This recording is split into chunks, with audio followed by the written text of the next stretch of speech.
গরমে যদি এরকম কম মশলায় হালকা পাতলা মাছের ঝোল হয় তাহলে কিন্তু এই প্রচণ্ড গরমেও তৃপ্তি করে এক থালা ভাত খাওয়া যায়। নমস্কার, আমি মৌমিতার রকমারি রান্নায় সবাইকে স্বাগত জানাই। এই প্রচণ্ড গরমে আজ আর একটি হালকা পাতলা রেসিপি নিয়ে চলে এসেছি।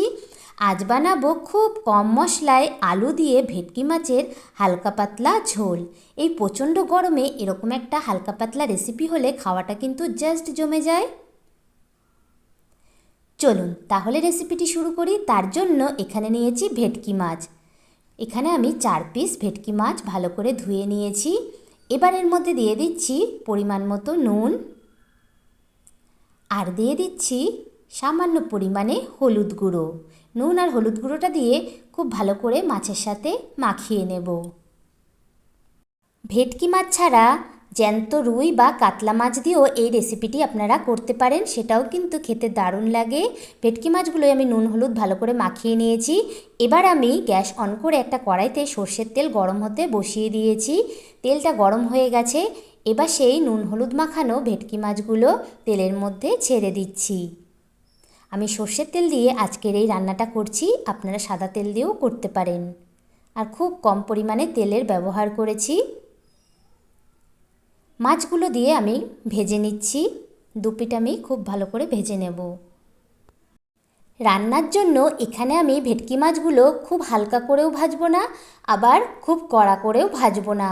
মিডিয়াম করে মাছগুলো ভেজে নেব। একটু লাল লাল করে মাছগুলো ভেজে নেব, তাহলে খেতে ভালো লাগবে। দেখুন এখানে হালকা লাল করে মাছগুলো ভেজে নিয়েছি। এবার আমি মাছগুলো একটা পাত্রে উঠিয়ে রাখবো। মাছগুলো উঠিয়ে রাখার পর যেটুকু তেল ছিল, এবার এই তেলের মধ্যে দিয়ে দিচ্ছি কেটে রাখা আলুর টুকরোগুলো। আলু দিয়ে আজকের এই ভেটকি মাছের হালকা পাতলা ঝোলটা বানাবো, তাই আলুর টুকরোগুলো দিয়ে একটু লাল করে আলুর টুকরোগুলো ভেজে নেব। লাল লাল করে আলুর টুকরোগুলো ভেজে নিয়েছি। এরকম করে ভাজলে আলুগুলো খেতে ভালো লাগবে, তাই লাল লাল করে ভেজে নিয়েছি। এবার এই ভাজা আলুর টুকরোর মধ্যে দিয়ে দিচ্ছি 1 চামচ লাল বা পাকা লঙ্কা বাটা, আর দিয়ে দিচ্ছি টমেটো বাটা। এখানে আমি 3 চামচ টমেটো বাটা দিয়েছি।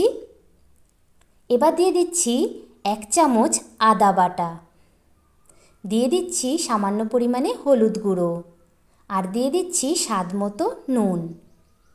সব কিছু দিয়ে এবার একটু এটা কষিয়ে নেব।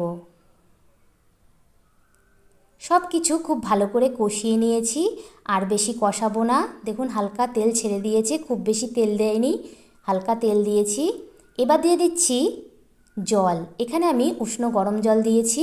জলটা দিয়ে এবার একটু নেড়েচেড়ে নিলাম। জলটা দিয়ে একটু নেড়েচেড়ে নিয়েছি। এবারে এই ঝোলটা খুব ভালো করে ফুটিয়ে নেব। এবারে দেখুন ঝোলটা খুব ভালো করে ফুটে উঠেছে। এবারে এই ফুটে ওঠা ঝোলের মধ্যে দিয়ে দেব 1 চামচ জিরে বাটা। জিরেটা না কষিয়ে এইভাবে ঝোলের মধ্যে দিয়ে রান্না করলে খেতে কিন্তু দারুণ স্বাদের হয়, আর ঝোলটাও খুব হালকা পাতলা হয়। গরমে এরকম হালকা পাতলা ঝোল খেতে কিন্তু ভীষণ ভালো লাগে। জিরে বাটাটা দিয়ে ঝোলটাকে কিন্তু আমি ভালো করে ফুটিয়ে নিয়েছি। এবারে আমি এই ফুটে ওঠা ঝোলের মধ্যে দিয়ে দিচ্ছি ভেজে রাখা ভেটকি মাছগুলো।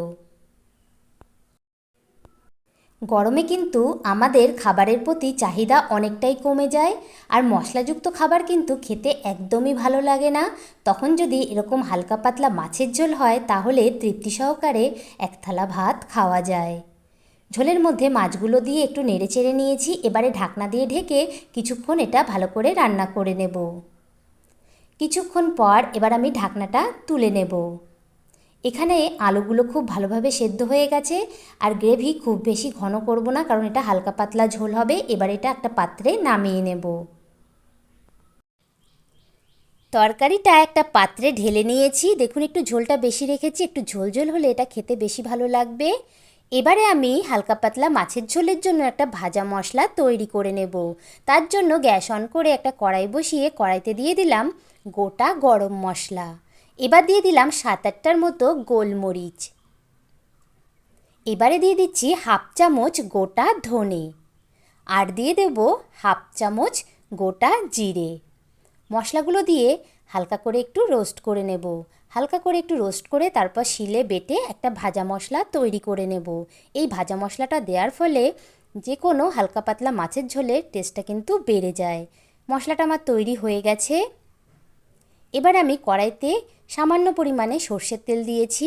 তেলটা গরম হয়ে গেছে। এবার এর মধ্যে ফোড়ন দিয়ে দিচ্ছি গোটা তেজপাতা আর গোটা জিরে। এখানে আমি হাফ চামচের থেকে একটু কম গোটা জিরে দিয়েছি। ফোড়নটা দিয়ে খুব ভালো একটা ঘ্রাণ বা গন্ধ বের হয়েছে। এবার যে তরকারিটা আমি ঢেলে রেখেছিলাম সেটা আমি দিয়ে দিলাম। তরকারিটা দিয়ে 1 থেকে 2 মিনিট এটা একটু রান্না করে নেব। আলুগুলো দেখুন খুব ভালোভাবে সেদ্ধ হয়ে গেছে আর ঝোলটা আরও একটু গাঢ় হয়ে গেছে।